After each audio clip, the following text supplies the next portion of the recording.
If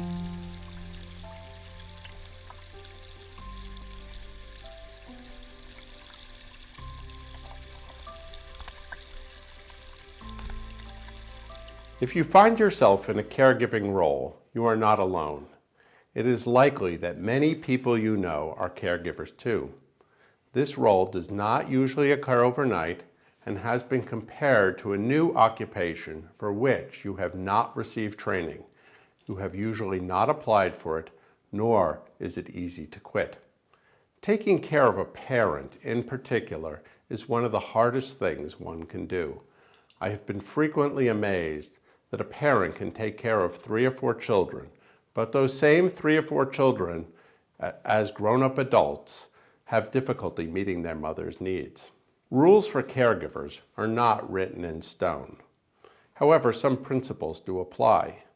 Maintaining quality of life, maintaining dignity, maintaining autonomy, the freedom to make decisions, and maintaining the lifestyle to which your loved one has become accustomed.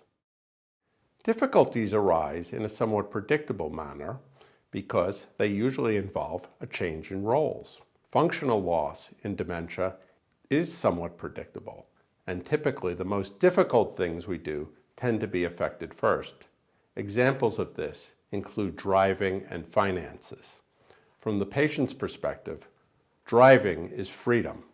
From the family's perspective, there is the fear that your loved one will get lost or be in an accident.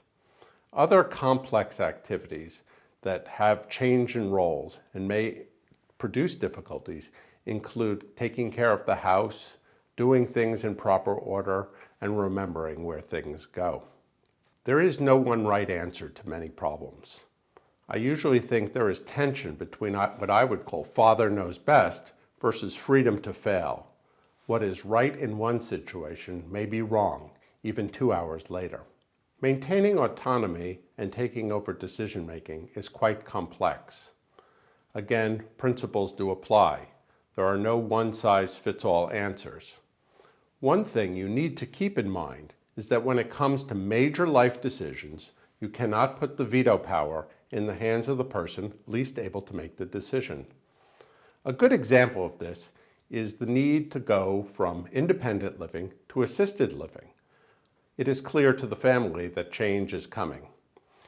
Rather than just dictating that change, a different approach might be to visit several homes and then ask the person with dementia which one they like best.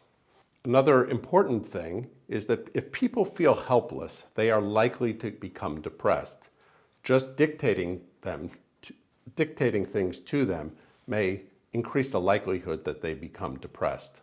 Almost 1/3 of people with dementia experience depression at some point in their illness. There are resources available to help with decision making. These include support groups, the Alzheimer's Association, online resources, and books such as The 36-Hour Day by Mace and Rabins. In summary, caregiving is a very complex activity because of the changing roles. One should always try to remember what is best for your loved one.